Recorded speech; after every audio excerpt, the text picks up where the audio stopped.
இன்றே டவுன்லோட் செய்து உங்கள் ஃபேவரட் ஷோக்களை என்ஜாய் பண்ணுங்க. இப்ப எப்படி இருக்கு செல்லம்? அங்கிள் எவ்வளவு பயந்துட்டேன்னு தெரியுமா?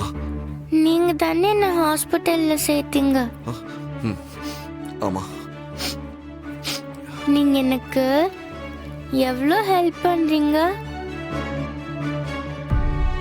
அன்னைக்கு மோனிகா அத்தை தூக்கிட்டு போகும்போது வந்து ஃபைட் பண்ணீங்க, அப்புறம் பாட்டிக்காகவும் ஃபைட் பண்ணீங்கன்னு லக்ஷ்மி பாட்டி சொன்னாங்க.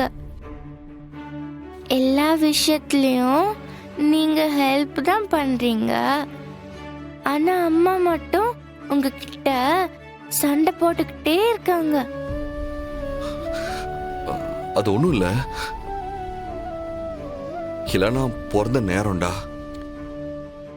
காதல் விஷயத்துல மட்டும் கடவுள் என் விதியை எழுதும் போது அவருக்கும் அவர் பொண்டாட்டிக்கும் தெரியல, ஏதாவது சண்டை வந்திருக்கும்னு நினைக்கிறேன். அந்த மூட்லயே ஏதோ தப்பா எழுதிட்டாரு போல. நீங்க சொல்ற எதுவுமே புரியல அங்கிள். நான் புரியுற மாதிரி சொல்லவா? அதாவது நமக்கு யாரு மேல அதிகமான அன்பு இருக்கோ அவங்க மேலதான் சின்னதா கோபமும் வரும். அப்படியா? ஆமா. இப்போ உனக்கு என் மேல லவ் இருக்குல்ல? இருக்கு. நாளைக்கே உனக்கு பிடிச்ச மாதிரி நான் எதுவுமே செய்யலன்னா உனக்கு என் மேல கோபம் வரும்ல? ஆமா. அந்த மாதிரிதான் அம்மாவும் என் மேல கோவப்படுறாங்க. அப்போ என்னையும் தானே லவ் பண்றாங்க. என் கிட்ட மட்டும் ஏன் அம்மா கோவமே படமாட்டாங்க? ஆஹா, இது ரொம்ப சிக்கலான கேள்வியாச்சே. சொல்லுங்க அங்கிள், அம்மாவுக்கு என் மேல லவ் இல்லையா? அப்படிலாம் இல்ல செல்லக்குட்டி, அம்மாவுக்கு மேல லவ் இருக்கு. அதே மாதிரி அப்பா மேல கொஞ்சம் கொஞ்சம் அதிகமாவே லவ் இருக்கு.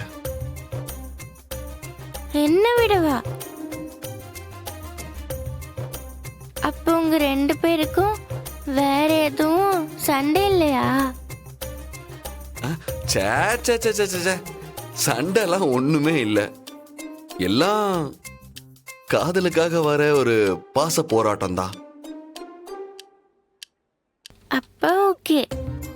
அம்மாவும் நீங்களும் ரெண்டு பேரும் சண்டை போடுறது, உங்களை பார்த்து அம்மா முறைக்கிறது, இதெல்லாம் எனக்கு பிடிச்சிருக்கு.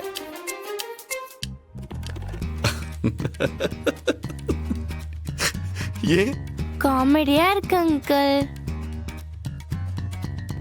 என் வாழ்க்கை உனக்கு மட்டுமா காமெடியா இருக்கு? பாக்குற எல்லாருக்குமே காமெடியா தான் இருக்கு.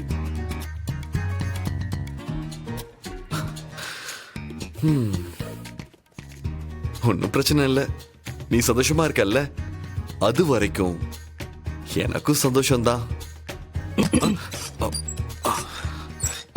வாங்க மேடம்.